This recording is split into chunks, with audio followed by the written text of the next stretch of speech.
For decades, the European project rested on a single, fragile assumption.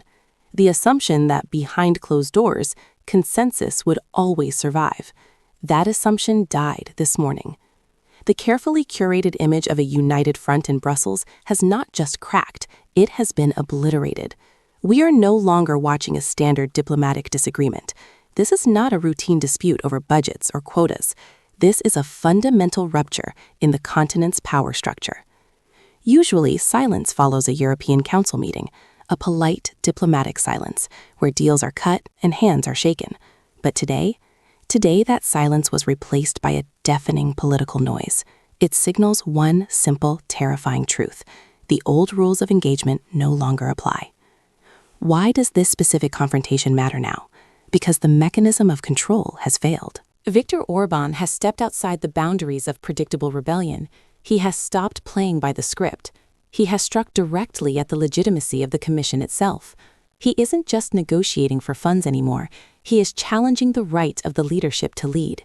The era of managing dissent quietly is over. We are witnessing the weaponization of procedural power against the unelected executive. It has turned a bureaucratic stalemate into a constitutional crisis. The damage is visible. The facade of invincibility surrounding Ursula von der Leyen has evaporated. It has revealed a system that is far more brittle than anyone dared to admit. The machinery of Brussels was designed to absorb shocks, to smooth over cracks, but it cannot absorb this. The illusion is over. The reality of the fracture is here, and the panic is just beginning. What changed? Everything. The conflict didn't just escalate, it shifted. We are no longer talking about policy, we are talking about exposure. This wasn't a meeting to negotiate terms, it was a calculated move to strip away the protective layers of the European Union's decision-making process. The pivot point came the moment political leverage was applied not to change a law, but to reveal the mechanics of how those laws are actually made. The narrative has moved. The accusations of a rogue state don't work anymore. Now the focus is locked on the integrity of the leadership itself. It is a tactical escalation that Brussels was completely unprepared to face. The strategy is precise. It is devastating. By targeting the opaque nature of high-level negotiations, specifically the secret funding, the external deals, and the unchecked executive authority, the challenger has cornered the establishment. They walked into a trap they didn't see coming. Now, every denial sounds like a cover-up. Every delay in releasing information looks like an admission of guilt. This is the turning point. The dynamic has flipped. The hunter has become the hunted. For years, an administrative shield protected the Commission president from direct political combat. That shield has been pierced. The leadership is now exposed to a barrage of questions they simply cannot answer. Why? Because to answer them is to incriminate the very system they represent. There is no safe exit. The spotlight is on the secrets, and the shadows are disappearing. Follow the money. It is the oldest rule in politics, and it is the one rule the technocratic elite fear most. At the heart of this explosion is the one thing that truly terrifies Brussels, the money trail. We are finished with abstract rhetoric about European values. That conversation is dead. What is happening now is a forensic examination of where the resources have actually gone. The implications are systemic. They are terrifying. If the accusations regarding budgetary mismanagement and conditional funding are even partially true, the consequences are instant. The moral high ground of the Commission collapses. It vanishes. We are staring down the barrel of a potential crisis of fiduciary trust that spans the entire bloc. This is a black hole. The risk here is contagious. It cannot be contained. When you question the financial integrity of the central authority, you do not just damage a reputation. You destabilize the markets. You shake the confidence of member states. You provoke the taxpayers. The narrative being constructed is devastatingly simple. It is a story of a double standard. Rigorous austerity for the citizens, tighten your belts, accept less. But for the elite, loose accounting, billions moved in the shadows. This creates a volatility that no press release can contain. No spokesperson can spin this.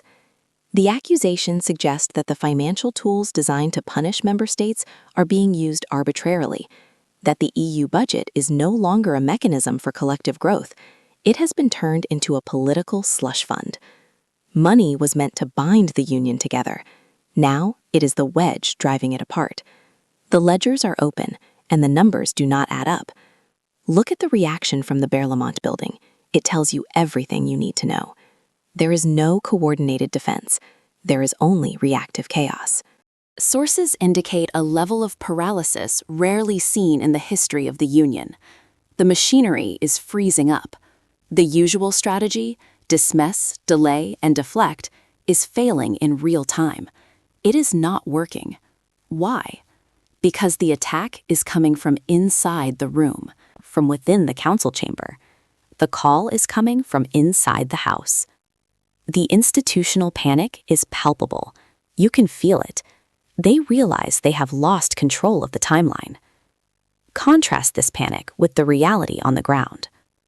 While officials scramble to redact documents and align their stories, the average European is watching. They are witnessing the institutions meant to protect them turn on each other. The disconnect is absolute. The machinery of Brussels is grinding to a halt, consumed by its own internal warfare. The urgent needs of the continent go unaddressed. This paralysis is not an accident. It is the direct result of a leadership style that prioritized centralization over transparency. They wanted total control. Now, that centralization has become a trap. The walls intended to keep the public out are now locking the panic in. The exits are sealed, and the pressure is building. We have crossed a line that cannot be uncrossed. History is full of moments that feel temporary but turn out to be permanent. This is one of them. Tomorrow, the European Union will not wake up to business as usual. It will wake up to a new, terrifying reality. The authority of the Commission is no longer absolute. The illusion of total control, the silent agreement that Brussels always knows best, is gone. It has been shattered. The genie is out of the bottle, and you cannot put it back in. Information is a dangerous weapon. Once it is released, once the doubt is planted in the minds of millions, it takes on a life of its own. Even if a temporary compromise is reached tonight behind closed doors, it does not matter. The damage to the institution's credibility is permanent. You can patch a policy, but you cannot patch trust. The scar will remain.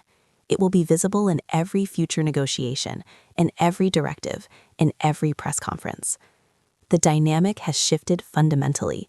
We have moved far beyond a simple political dispute between a member state and the center. This is no longer just about budgets or rule of law mechanisms. This is now an existential stress test for the entire federalist project. The foundations are shaking. The question is no longer, will Orbán back down? That question is irrelevant. It is a distraction. The rebel has already done his damage. The spotlight has moved.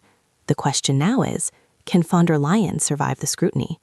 Can the leadership withstand the weight of its own secrets? The focus is no longer on the attacker, it is on the defender. And the defense is failing. What comes next is a binary outcome. There are no gray areas left. There are only two paths, and both of them lead to pain. Path 1. The Commission accepts a humiliating transparency overhaul. Think about what that means. They open the books. They reveal the text messages, the contracts, the side deals. They admit the flaw. To save the Union, they must destroy their own mystique. They effectively strip themselves of their own autonomous power. They become administrators again instead of rulers. It is a surrender of authority. It is the end of the technocratic dream, where decisions are made above the heads of the people. It is a humiliation that few leaders can survive. Path 2, they double down. They choose coercion. They refuse to answer. They hide behind legal technicalities and bureaucratic walls. They try to force silence through threats, through funding cuts, through media pressure. They try to crush the dissent. But in doing so, they risk something far worse. They risk a total fracture of the bloc. If they choose force, they prove the accusation true. They prove that power matters more than truth. They validate every critic who called them a regime. They turn a political crisis into a crusade. There is no middle ground left. The time for negotiation has passed. You cannot negotiate with the truth. You cannot compromise on transparency. Either the system is honest or it is not. The ambiguity that allowed the EU to function for decades has evaporated. The fog has lifted, and the landscape is ugly. The next few days will determine everything. We are not just talking about the next news cycle. We are talking about the next decade. These 48 hours will decide if the EU remains a cohesive political entity bound by shared trust, or if it dissolves into a loose collection of warring states bound only by suspicion. The glue is drying out. The center cannot hold if the periphery does not believe in it. The stability we took for granted is gone. It has evaporated. For years, we believed that no matter how bad things got, the institutions would survive. We believed there was a safety net. Today, we realize there is no net.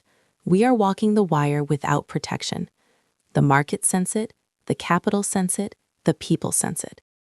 The battle for the soul of Europe has moved. It is no longer fought in the ballot box. It is no longer decided by voters in clean, orderly elections. It is being fought in the back room. It is being fought in the dark corners where leverage is applied and secrets are traded. It is a brutal, silent war for survival. But there is one major difference this time, one factor that changes the entire equation. In the past, these wars were fought in private. The public was kept in the dark, fed press releases and photo ops. Not this time. This time, the documents are leaking. The text messages are being read. The numbers are being shared. The veil of secrecy has been torn down. For the first time in history, the public is not just watching. They are not just waiting for a verdict. They are involved. They are angry. They are demanding answers that the system was never designed to give. The elites are locked in the room, arguing over who controls the ship, but they have forgotten one thing. The public is kicking down the door.